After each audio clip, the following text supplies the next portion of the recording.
Hello and welcome to VistaTalks. On today's episode, we're joined by Louise O'Conor. Louise is a partner and director at Beta Digital, and we're delighted to have Louise back with us for another episode. On the last episode where Louise did join us, we talked a little bit about the Island Together initiative, and that's an initiative where Louise is a co-founder, and we touched on some very interesting services towards the end of that episode that Louise is involved in as a partner and as a director of Beta Digital. So this is very interesting to us here at VistaTalks as we're currently exploring the topic of digital first and digital transformation and how global organizations and companies are responding to online business, creating content for new international marketing initiatives, and of course the importance of language and culture and those business processes. So delighted that you're back with us today.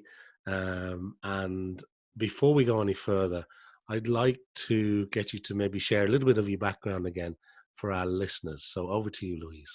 Thanks, Simon. It's great to be back. So I'm not going to repeat too much in case somebody's already heard, but a quick background is I've lived and worked in 10 countries, moved country every 4 years of my life. Background is languages and international marketing. I was working with the UN straight after my master's based in Rome. That kind of used a lot of my languages, but also embraced further the change and the passion to make a difference, which I've kind of brought through all my different careers since. So I joined the workforce at that internet starting, exploding the internet, the businesses in Ireland at the time. So it was early 2000s. Digitally enabling companies ever since. It was kind of website build, PPC, SEO, content, as Simon just said, looking at different email providers. Remember, it was a time where everyone had free email and suddenly they were being asked to pay for it in terms of different marketing platforms and what they were using. So it was a complete change and shift in culture and mindset as well. First experience of actual digital transformation was probably about 2005, where we looked at how do we scale a company and grow it internationally, reach more people. How could we do this online before LMSs or e-commerce systems or anything? But we actually started marketing and advertising a course online to be able to do in your own time. And that was the first time of transforming an offline to an online model.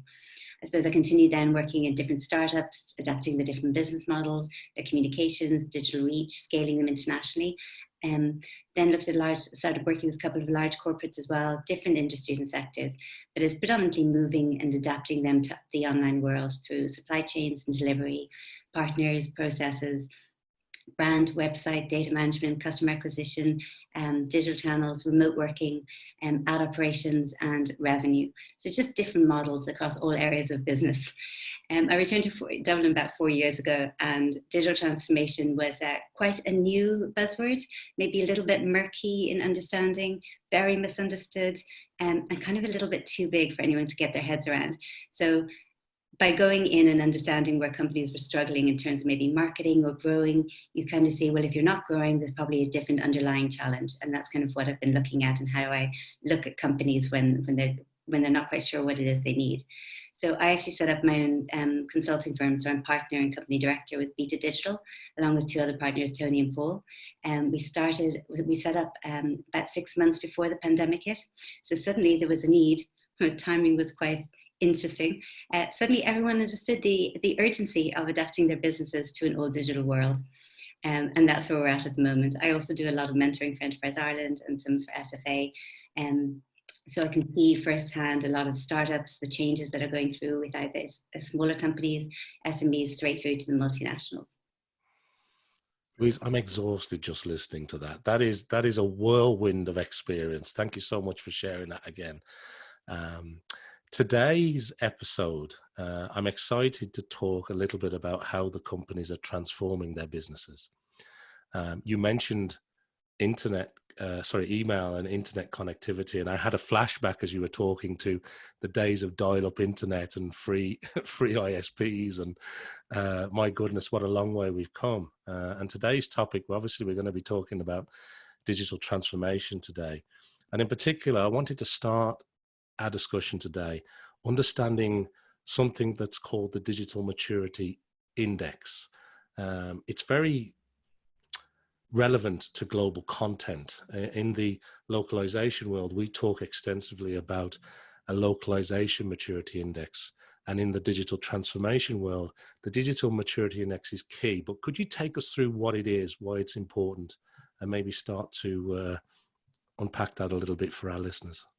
Sure. So I think before we look at just the digital maturity itself, if I just explain in really, really simple terms to demystify the word digital transformation, the simplest way to look at it is it's the change or adaptation a business needs to make to respond to changing customer and market requirements. And you can see that's everywhere now. The market, customers, everything is adapting, behaviors are changing. So it's just the adaptations that companies are making. Companies have always done this. It isn't a new concept. It's something that I think, because we're now in a totally digital world, that word digital kind of scares people in terms of technology. But all it is taking a business as it is and adapting it to a world which is all digital. So as the Digital Maturity Index, what we actually have our own, where we actually work with the leaders or senior management within companies across the whole company, understanding where are they? The reason we do this is also, if you're doing any change or you're looking at a transformation or a business plan or strategy, what's your starting point? If you don't know where your starting point is, then you don't know what success will look like, where you're going on the journey or how to get there. And that's what the Digital Maturity Index is. So digital maturity just analyzes is where your company is on its journey to becoming digital first, as you mentioned earlier, Simon. So all businesses, that we would start with, we'd look at, okay, starting point, where are you now? Where are the gaps? And this kind of saves money as well, because instead of coming in and going, you need to change everything, it's let's just look at the gaps within the company and how you compare against the market and competitors, that's both local and international, what needs to be addressed and what order. So this is also, do you go straight for technology, which is, I would say, no, whatever you do, you don't start with technology. And that's where we're going into afterwards. Where do you start and how do you know what order to take the company on this kind of change journey? So one other thing, the index that we use is, it shows the standard deviation across the company. So this is what highlights the gap. So you might say, I remember working with one client, they said, we're totally digital first. We all get digital. We all believe digital. That's what we do. And then the results came back to a 20% difference in standard deviation. Like, there was a gap. Now, that's really high percentage. We'd normally not want it to be more than 5. So 20% standard deviation. And it doesn't mean that they're not doing digital in lots of ways, but the understanding across the organization is varied. And that's the importance of kind of understanding where everyone is at, because you can have the person leading digital who knows everything, but the person selling it or the person marketing it or the people hiring for the certain roles need to understand and be brought on that journey. And that's what the digital maturity is, of understanding where you currently are before you do any change. Yeah, it's great. Thanks for explaining that. And so important to get a definition of what is actually digital transformation, because it is kind of very buzzword at the moment, isn't it? It's a buzzword. It's a phrase that everybody seems to be using. I used to love it. Yeah. But as you said, I think you hit the nail on the head, that companies have been transforming forever. It's just at the moment we're in a digitally enhanced world. It's just another form of transformation. And the sort of parallel that I was drawing earlier between the Digital Maturity Index and the Localization Maturity Index, it's very important that companies do understand where they're starting from. What level of maturity are they at? Are they at the beginning of that journey, the middle of that journey? They're close to getting it perfect towards the end of the journey. And particularly with companies that are looking to go international with their products and services, in order to be successful, you really need to know your starting point and where you are aiming to get to. Otherwise, it becomes very hard to scale. So these are tools and strategies to help organizations. So Exactly. And I would actually add in there is that when you start a business, does anyone not do some market research in understanding what game, where they're playing, who their competitors are? That's kind of where a DMI or a digital maturity index, or understanding, all you're doing is the groundwork of anything, where you currently are in relation to competitors, markets, sectors, international markets, which are all different. It's just knowing your starting point. So like you said, that's what companies do at the very start of before you even set up a company. So it's just interesting that this shouldn't be such a big concept, and understanding your digital maturity and understanding the landscape that you're playing in. So let's add the term purpose-led transformation into this discussion, because some companies, they want to transform. They think it's just something that they should be doing right now because of a global pandemic. Where are we on our digital transformation journey? Some companies are saying that we've got to put digital first. We've got to fundamentally change our business overnight. We've got to pivot. We've got to do things differently than we've done before. Some companies are doing really, really well. Others are struggling. But when we talk about purpose-led transformation, could you share, maybe explain that it's not necessarily straightforward, and why that sort of clearer strategic purpose is so critical when it comes to this type of work? Yeah, so purpose-led is pretty much, what is your purpose as an organization? What problem are you solving uniquely for your customers? And why do you exist as an entity or a company? So even as you said, behaviors have changed so much in such a short amount of time, how we work, eat, live, learn. And it's also how our consumption patterns, from like purchase decisions through to entertainment, healthcare, even data, everything about it has changed. So even though the pandemic's kind of accelerated the use of digital, it's also dramatically changed the consumer behavior and how we go about what it is we're trying to do in daily life. So businesses just need to understand how this has affected the relationship with their customers and how they can adapt to it.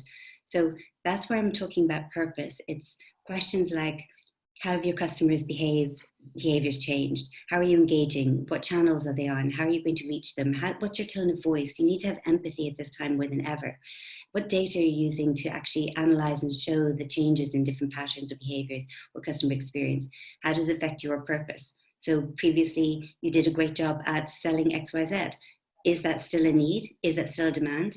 If it is, how are you communicating that, or how are you getting to the customers in a completely different way? So it's really about problem solving for your customers. Why do you exist? How do you solve their problems? And it has to have everything to do with employees as well. You need to, if you understand your purpose, employees, everyone in the company, it needs to be totally aligned. Have you communicated your new purpose with all of your employees? Have you looked across, are they all on the same path to achieving that purpose? Sales, marketing, social, recruitment, HR, supply chains, your partners and your customers, if they don't know what that purpose is and you haven't communicated. So a lot of people will think that but we know our purpose, we do this. But if you haven't communicated that change and how it's changing and how people are feeling about it, then it can't be expected to achieve it. And that's the starting point of any change. So it can be really hard when you're in the thick of your own business to go, okay, I have to take a step back. And I know this myself. It's easier coming out as an outsider, looking into a company going, okay, even knowing all the flaws, everything going on, I don't need to know that. I can just see now, here's where you want to be, and this is not where you are now, and here's how to get there. So it's having somebody come from an external and looking at, with a fresh set of eyes, at the business, how you could do something different. How has the experience kind of changed? How do you identify the gaps or the pain points? And then how could just it be done differently? Because when you're in it and you don't have potentially the know-how, how are you going to see what it takes? Even when somebody repeats it to you, you might actually know, but it takes sometimes an extra person just to go, what about this? What if we could do this? And that changes that whole mindset. And that's what I love about, I suppose, the whole business of digital transformation. You can think again in a business going, what if we could do this? And it just makes you think differently with associated thinking, applying different business models, applying different thought processes, and then go, okay, we can still be the same business, but this is how we could do it differently and really make a difference. And that's really a long explanation of purpose-led transformation. What is the purpose for engaging in this? Thank you. It makes me wonder your views on, there are a lot of large organizations that are doing particularly well in the current climate. I'm thinking of people like Google, Amazon, new brands to I suppose, a more US or European market like TikTok. Mm-hmm. You've got Salesforce. companies that I would sort of describe as, digital first type companies. They have a very strong digital presence. Their services are predominantly online. But then you've got other companies such as Nike, for example, or Adidas, or any of those kind of companies who have a very strong digital element to their business, but also a more traditional retail element to their business too. And, we see a large number of born on the internet companies possibly faring a little bit better today than sort of businesses that were established or founded in a pre-digital era, if that makes sense. Are you seeing a lot of these large organizations now rushing the digital transformation journey? Did this pandemic come along when companies were sort of somewhere on their journey and now it's thrown them, a little bit off course? Or is it just driving this really fast requirement to do this quickly? What are your views? What are you seeing from companies of all shapes and sizes, Louise? So you're right, digitally native tend to be more agile, more flexible, and they can react quicker to this. But it doesn't mean that their business or revenue models don't change. In fact, they change all the time. So even when I'm working with startups or SMEs or companies who've been 5-10 years in business, they might have started off as a product, suddenly becoming a SaaS. That's a very different sale, and that's an adaptation from single once-off sale to reoccurring multi-year licenses. So they do change, but they are generally tend to be more agile and quicker to change, and it doesn't cost with the whole processes of multi-size organizations or large enterprises. Pre-digital natives is an interesting one. That SME kind of, have they moved, have they not? Many weren't prepared, and they didn't see change as urgent. They kind of saw it's a nice to have. It's on our list. It's on next year's strategy. Would definitely include that. Some of them had random acts of digital, we call it. So they had a website. They had some social channels going, hey, we're a digital website. I don't know what your problem is. It's like, okay, so can you still take bookings? Can you can people pay? Can you sell things online? It was something going, it's coming, but the pandemic really just hit, kind of showed the processes that broke down, the customer experiences. User journeys have changed all over the place and no longer work on a lot of the sites. Competitors were now gaining, anyone who had invested a little bit in change or adaptation or made it a little bit more digital, were now basically stealing their customers, because loyalty is fickle in a world where if you need something, especially of a company, no matter how much you want to support local or support someone that you do, if you can't buy or purchase what it is you need, especially in the last few months, if something was urgent, you would go elsewhere in order to do that. So yeah, I think there's from startups, digital natives, there's adaptations happening everywhere, but it would be the older school, longer in the tooth, who kind of saw this as coming and added to a list, but didn't make changes, that would be struggling the most. But I think there's also, even if they had started the journey, just like you asked there, Simon, if you started that kind of process, where is it now? I know some people who they'd spent 1.5 years on a remote working policies, and they were ready to roll it out. And their remote working was flexible, 1 day a week, X number of hours, things you had to do. The whole process is in the bin. I mean, that's adaptation at a really slow pace. So anyone who had already started on the process might just be throwing it out and just seeing that what they thought they would need to implement slowly and adapt to was actually done overnight, and businesses are still functioning. So it's change in mindset. Everything to do with the transformation is you have to be able to move quicker. It's always been on everyone's to-do list. Now it's just no choice. It's an imperative to survive. It's very interesting. I love the term, was it random acts of digital? I love it. That's fantastic. It's very different, isn't it, between some companies that are very digital first, very focused, were probably working on this many moons ago, have digital transformation as a top boardroom agenda topic, have really looked at their business from every angle, and had at least progressed major parts of their business. But those random acts of digital, some are useful, some, as you say, you've got to go back to the drawing boards and almost start again, I assume. The other interesting thing as you were talking there that sprang to mind was it's not just the external communications here.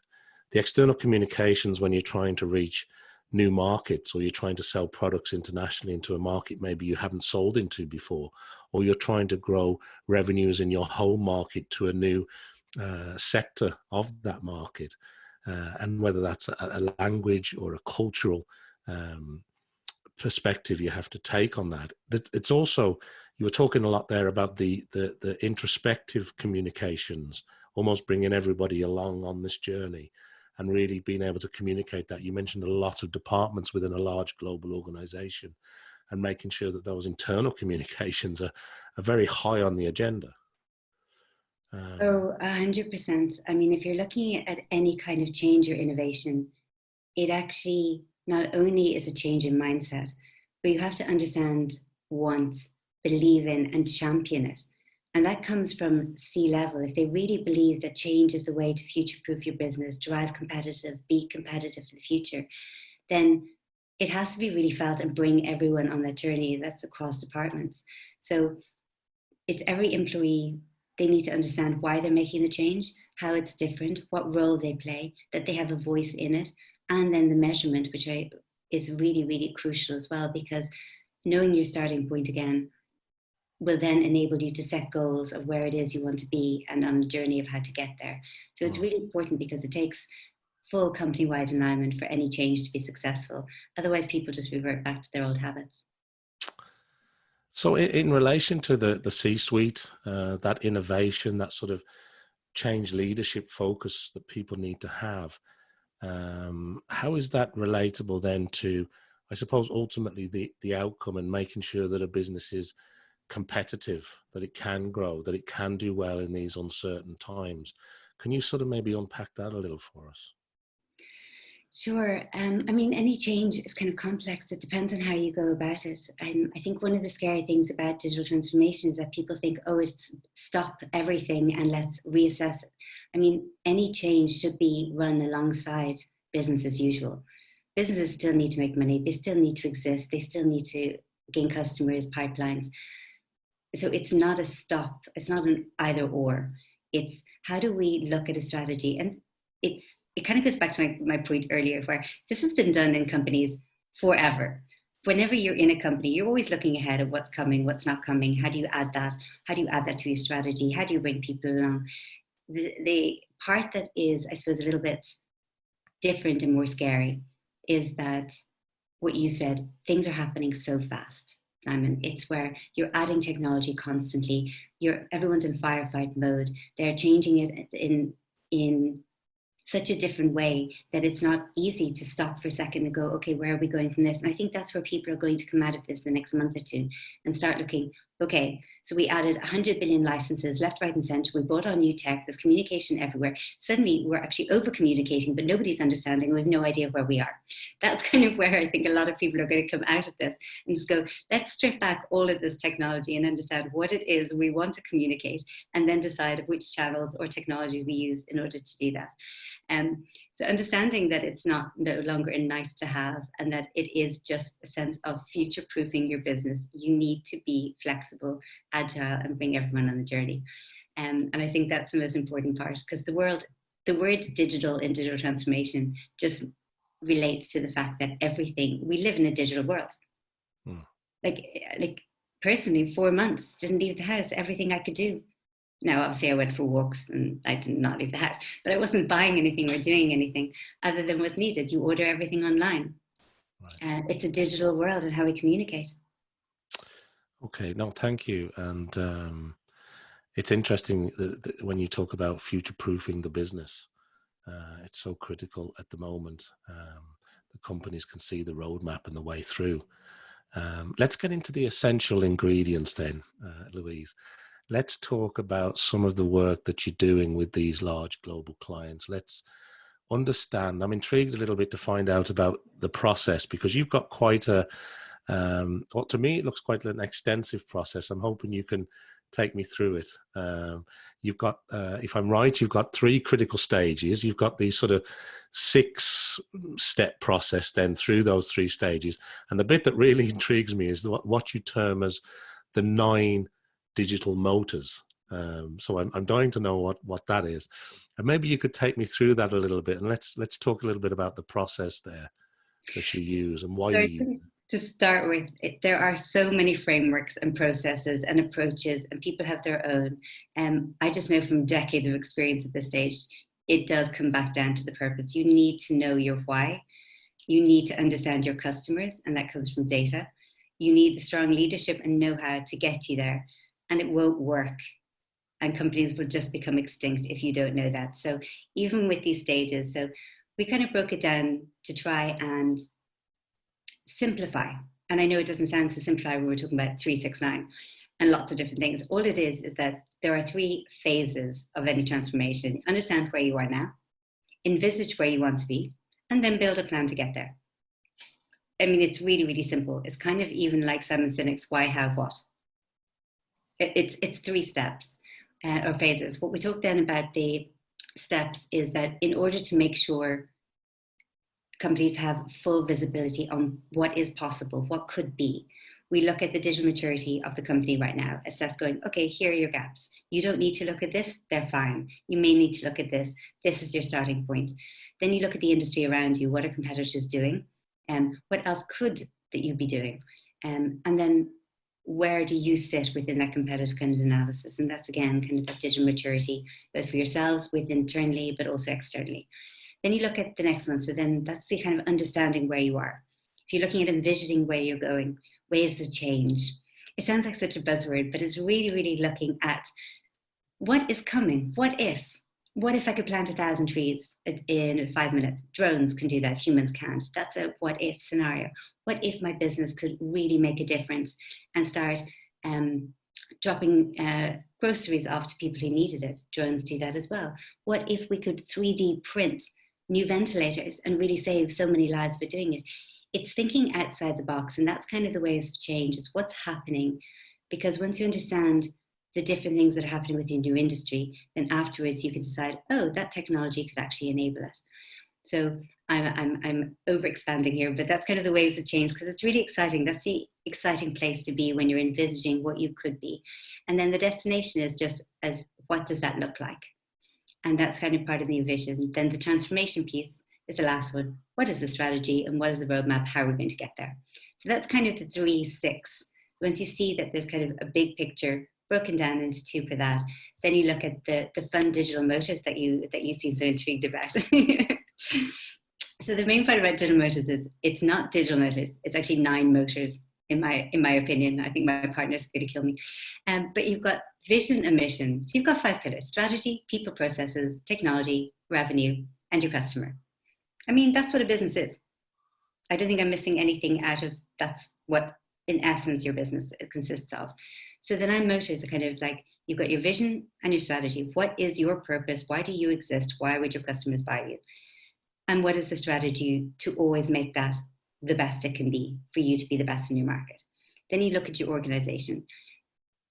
This is where, across the departments where I was talking about the company alignment, are you actually communicating in a clear way that everybody knows within your organization what is currently happening, what changes are being made, who bought the latest technology, what sale came in, are we under acquisition, are we looking for an acquisition or an investor? Looking at the different, are people talking to each other? And that's the organization. Are they engaged? Are the employees happy? And do you have a high retention rate or turnover? That's kind of the organization and understanding that everyone needs to be on that purpose. Processes are then that communication as well, through how do you ensure everybody's happy, from customers through to employees, through to your partners, and what you stand for as a company. Infrastructure, the technology. I've walked into so many different companies where the back end don't talk to the front end. Nobody's representative from IT on the board whatsoever, which means there's a whole department who's actually delivering something, but no idea of what they're delivering for or what the bigger purpose is. So that's where you're talking about the infrastructure, and that's all supported by data. Again, I remember going in and just seeing so much data, all duplicate data, none cleansed, no one analyzing what it meant, no one even understood, oh, we've got a lot of data. I was like, But if you actually bring it down, I remember them having a heart attack at one stage when we actually deduped, cleansed, and analyzed the data. It's reduced by 4 times what they thought their data IP was. I wasn't a very popular person at the time, but we did grow it up to 5 million from 100,000 within 2 years. So it scaled, but if you don't have that starting point of understanding the data and the infrastructure, then you come down to the revenue and the proposition. As I said, if you move a company from, if you decide that you're selling something online, but actually it's a course, but then you want to do continuous and you're going to do this gamification and constant learning and you're doing different pieces, it's becoming a SaaS company. That changes every single one of these motors. Your purpose is different. You now want lifelong learning. Your strategy and how to get there, you've got to communicate now that you're not a product anymore. Sales teams need to be restructured and retrained. Marketing needs to change the entire either brand, repositioning, rebranding, but all the communication needs to be told that we are now changing and this is what we're becoming. Is the infrastructure there? Are customer success teams or service teams informed on how to now communicate with who their customers will be? And the fact that their retention levels, what are their targets now? Is it just to make someone happy or is it to retain them for the extra 2-3 years? This is real examples of where each of these motors are the parts of your business. When you look at the touch points, that's the one that has changed, I suppose, so dramatically in terms of that's the digital channels. Where are your customers? How are you speaking to them? Should you be where you were before? Should you be changing where you and how you're doing that?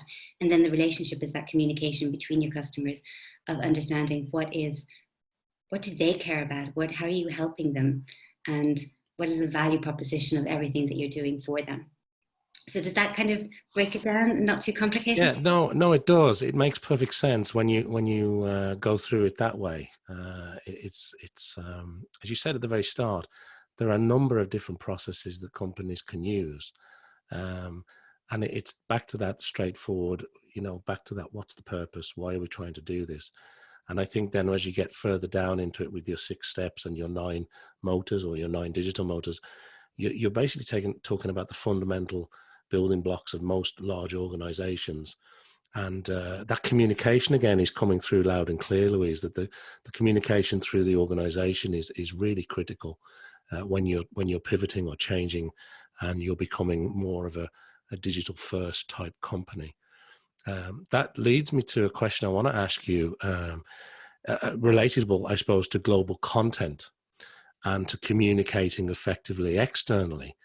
A lot of businesses that we talk to, they're looking to expand internationally. They're looking to go into new markets with new languages, new cultures, and we're seeing a rapid adoption of better localization and translation processes by companies where maybe it wasn't as high up on their boardroom agenda as it needed to be, and it's become such a critical boardroom topic now. How do we drive new product sales? How do we drive our services into international markets? Are you seeing that? Is that digital transformation process, is that a key part of it at the moment that you're seeing in larger organizations? So there's a couple of different parts or questions in there. So in terms of the communication, 100% it's changed dramatically and drastically in the last few months, but it's always been important, I suppose. It's where the messaging now, both internally, as you said, as well as externally, you don't know where people are in their lives, where they've been for the last while. You have to have empathy and compassion because there's a lot of people struggling. And it might just be where you're trying to get one message across, but it could be something that in a really, really bad day, that's the one thing they don't want to hear. So it's how having empathy for your customers and the people you're communicating to, both internally and externally, is now more important than ever. But then it comes down as well, what you said, to culture and cultural awareness. This has always been the case. It's the foundation of ever operating internationally. And having lived internationally, worked internationally, consider myself international, if you don't understand different cultures, you're not going to be able to communicate within your audiences. So, for example, I was working in London and one of the companies, it was just over 500 employees. We had 32 nationalities. There was only 3 mother tongue speakers in my team, myself and 2 others, and there was about 50 to 100 people within the teams. We were running campaigns and communicating, running events in over 120 countries, 17 different languages. And every single part of that was one word in one country can mean something so different and so offensive in another culture. And even if it's not huge, I'll give you an example of Ireland and the UK. That simple. You would consider that we'd have the same language and the same kind of wording. But I know one company, I started running events management was the word that I was looking to optimize for. And I nailed it on the PPC, got it in Ireland down to like 4 cents per acquisition. It was absolutely brilliant. And I decided to do the same thing in the UK. And for all the money and trial in the world, and a lot of ours, the cost per acquisition was something like £25 just for this word to appear. And I couldn't understand. It actually took a month. I had to stop all campaigns until I did more research and understanding that in the UK, they say events management, plural, as opposed to event. In Ireland, we say singular. That one letter is a tiny example of the nuances between vocabulary and languages. So that's between two countries very close who speak the same language, similar enough cultures. Imagine when you're going somewhere which is totally different style governments, your Asia, the States, like Australia, I mean, and then every single language or every single country within Europe alone. So if you're not aware of that and understanding the importance of adapting your messaging, the languaging, the culture, but understanding the way of saying things. And I know I make mistakes all the time because I speak quite a few languages. I mean, that's not the way I should have said that. I think that means something else. And you can see somebody's facial expression that that's not really what you meant, is it, Louise? I'm like, uh-oh. So it's cultural diversity for me. It drives diversity of thought. So when you have a difference in cultures and different understanding, that drives innovation because you've got different ways of thinking, new ways of doing things, problem solving from totally different angles of how you can't, with your own experience, ever know something different unless you open up and have that kind of collective thought. And that can really change for both businesses, but society as a whole. No, it's so true. Digital first is such a key component of a company's makeup now. And getting that message, that external messaging right culturally is so critical because one message, the essence of the message, the essence of what you're trying to say or how you want to be positioned or understood in a particular culture, it really is critical to getting that digital journey right. You can't just take what you've used elsewhere and hope it fits. That's not really the best approach. In terms of measuring the success, though, whether it's the external communication that you're working with a partner, say, to make sure that your communications are effective, they're localized, they're translated, or whether it's the internal communications with your own company, your organizations around the world, how are people measuring that performance? Is that a key component, Louise? Like, what are you seeing here when it comes to digital transformation? So this is one of the most topical questions in the last few months more than ever in terms of digital transformation. Right, you're going to help us. What's it going to cost us? What are we going to get in return? Straight away. And there isn't one answer. There are multiple answers and it depends on businesses. So measuring change is hard if that's all you're measuring. But you need, and I keep coming back to this, but if you know your starting point, how much are you spending right now on processes? How much are you spending on people that roles could be automated with support? I'm not trying to replace humans here, but processes be automated, outsource different logistics parts of the business, streamline different areas. So coming to measurement, it depends on what is your purpose for change. Are you looking to grow? Are you looking to reduce costs? Are you looking to increase revenue? Are you looking just to be sustainable and remain competitive? Each of those will have a different measurement depending. And by the way, you can do all of it. Within digital transformation, you can actually grow, reduce costs, increase revenue, do the lot and stay competitive. But you need to have set targets. So depending on what that goal or purpose is, it's measured differently across different companies, sectors. It's up to that person and that company and what they want to achieve from the change. So that's the starting point. And if you understand the cost of operating your business now, this is what it currently costs. This is where we'd like to reduce, and this is where we'd like to increase. Then you have a vision. You're like, okay, we've got a target. So let's set some objectives, tangible goals, real results, KPIs. And you can look at things like, what are the new revenue streams? What am I going to get from digital channels, which I didn't have before? Look at ad operations. We never had ads before. That's a new channel. How much are we looking to get from that? Set a goal, even if it's astronomical. All it is a projection and something that you're hoping to achieve, but base it on real numbers that you're seeing in your business now. Efficiency in processes, time saved through automated processes. Look at customer service. Could you set up an intelligent AI chatbot on your site with feeding questions that you get asked every single day to reduce about an hour time of each one of your customer success? Because they're like, we know how to answer this. It's over and over. This is a repetitive task. It's really simple and doesn't cost much in order to automate something like that. And you can save a lot of hours where people will be better placed to do more productive work. Reducing costs. I'm going to ask this. How many legacy systems have you heard of that are broken, hacked, constantly being rehacked to try and do something that the company now wants to do, but won't invest in new technology? So you've got these developers going, okay, so now I need to make this work. So I'm breaking this, suddenly something else goes down. How much money are you losing by all of those pieces breaking and constantly? Whereas you could actually have a very streamlined system, very simple interface that doesn't actually need as much maintenance. So you can actually build for something more exciting rather than just constantly fixing. And skills and onboarding, it takes a lot of time to onboard people. Are there training programs? Are there things that you can do already in automated videos? Can you set that up? Can you build a sense of engagement that people want to belong and feel that in a different way? That's going to reduce your attrition rates, and people are going to want to stay longer. These are all ways of measuring things. Customers, customer experience, you mentioned it. The journeys, how are they getting there? Can you make it easier? Can you make it so easy that they press a button and suddenly purchase and you can double your revenue, but also their delight? They're so excited that they've pressed a button and it's arriving tomorrow. Or they're suddenly at an event and they get a reminder just in case that they forgot about it. So these are all small examples. But each one of them should have a target or a goal or something set against it, and that somebody is responsible for, so that you feel the sense of achievement and how much you're actually gaining throughout the process.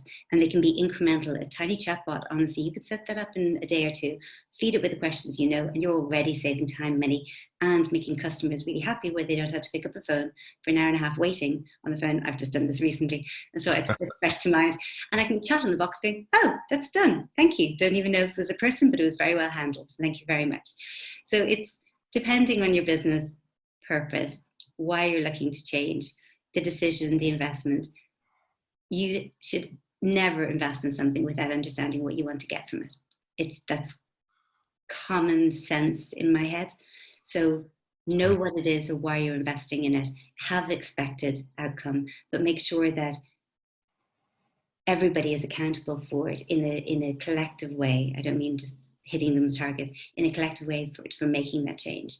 And the last part I would also kind of throw in there just to undo what I just said, but it's really, really important as well to look at what is it going to cost you and what are the repercussions if you don't. So for all those companies who didn't, how much money have they lost in the last 6 months? How many customers have they lost? What's their reputation? The time. By making small adjustments makes you more flexible and agile for whatever next pandemic or change happens. That's a really important question, Louise. What happens if you don't? That is really a critical question. Two things that jump out at me from what you were sharing there is you were asking the question, you know, how many times do you see these platforms, legacy systems, etc.? And it's absolutely true, particularly in large organizations. There's kind of the way things have always been done with maybe providers or partners that they've always worked with. There's old systems that won't talk to other systems. And I suppose from our side of the digital transformation journey and the, you know, helping customers be digital first with content, we're very fortunate, I suppose, to have sort of our own applied technologies group in-house who work on, you know, if the solution doesn't exist, they will actually work and build a customized solution for a client that helps interface those legacy systems. So that's kind of fortunate to have that. but it also works very well with a company who, say, has that new streamlined system or platform, or a new process a new process that they've implemented that they want to work.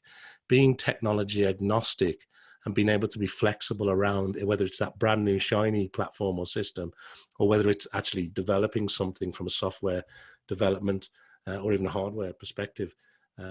We've been quite fortunate there, but it's true what you say.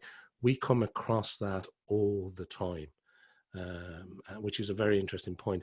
And the second point that I really loved was where you mentioned delighting customers, and it's something that we don't hear a lot of. We used to hear about it a while ago, but ultimately it does come back to that, doesn't it? What are the small things, or even the big things, that you can put in place that ultimately will delight your customers? And you reference something like, it arrives on time, or it arrives early, or it was a seamless process, or I just went online and I got the answer. It's those little moments of delight, isn't it, that help. And whether that's you spoke to me in my own language, you recognize my culture, you understood what I wanted straight away. Those little moments are what makes the difference in that customer journey, aren't they? And helps with building reputation and ultimately brand. So that also comes from the culture of the company. I don't know if you know the book Delivering Happiness, based on Zappos. Sure, I do. Yeah. I love that book. Anyone who wants to understand what delighting and delivering happiness means from a company to a consumer should read that book. But I think within understanding, it's only when you've actually dealt and been in-house, like you were mentioning, the silo systems and there's technology infrastructures, until you see that, a lot of companies just think, well, this is how we do it. This is how it exists. This is what is. It costs too much to get something else. And they don't see kind of part of that bigger picture. And it comes from a culture of being open to change, and that's the leadership of driving change, but also having the freedom of culture. The reason I was talking about delivering happiness is that I'll get a message sometimes and someone just say, actually, I think it was from Priscilla the other day on your team. She just said, thanks a million, Louise, and didn't have to answer, but went above and beyond and made it really personal to make me feel good. And that didn't come from a company telling her that's what you answer. That's the human element touch of a culture that says, we're going to delight our customers. We're going to make them feel happy. That's what we do internally. That's what we believe in. So that's what we're going to do. And that's a cultural mindset that more companies need to have now, I think, more than ever. Yeah. Zappos in the early days would be a great example.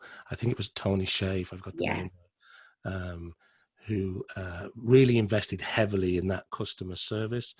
And I think at one point even rewarded their call center staff, their service staff, people dealing with the end user customers, for how long they could stay on the call to help a customer. I can't remember. I do remember hearing stories around that. I know that business has grown and grown. After their onboarding session as well, they used to offer the candidates something like €3,000 to leave. And it would show that whether that person was really, really engaged, or a certain amount of money, even after a 6 week or 2 month, just to show if they took it, they weren't the right cultural fit for the company, because they want to over delight and completely engage. And I think that's beautiful. It's a different way of doing it. And it was quite a few years ago. Yeah, and they removed a lot of friction too, right, from the process. There was no fear of ordering. You could send it back if it didn't fit, etc. So back to what you're saying in terms of that digital transformation, what are those moments of delight that the customer's experiencing that makes them want to deal with your brand again? And, from our side of things, and how are you communicating that, and are you reaching your target audience effectively, becomes really critical. Yeah. So before we wrap up today, because you're involved in so many things, is there anything else you'd like to share with our audience? I really appreciate the sort of digital transformation journey you've helped take us through today, but is there anything else you'd like to share before we wrap up today, Louise? So I think if there's one thing I would love to it would be a huge success for me within this, is that simplifying this term digital transformation. I seem to spend my life trying to just demystify it. If you can just understand where that was, that it's just a way of changing or adapting a business, which does future-proof it. I think also change doesn't come naturally to everyone, and we're in such an uncertain time at the moment that empathy, kindness, collective thinking, the power of multiple minds, we'll all come through this together as long as we bring that. So I'd also like to offer, if anyone wants a coffee or call, you know me, I'm always on social, so drop me a note. I'm happy to give any advice on that as well. So that's the end of today's show. I'd like to thank Louise O'Conor, partner and director at Beta Digital, for joining us here again on the VistaTalks show. It's been an absolute pleasure, Louise. And also, we hope that you can join us again for another VistaTalks episode in the near future, where we'll be having more interesting discussions with interesting people from all around the world. Thank you, Louise.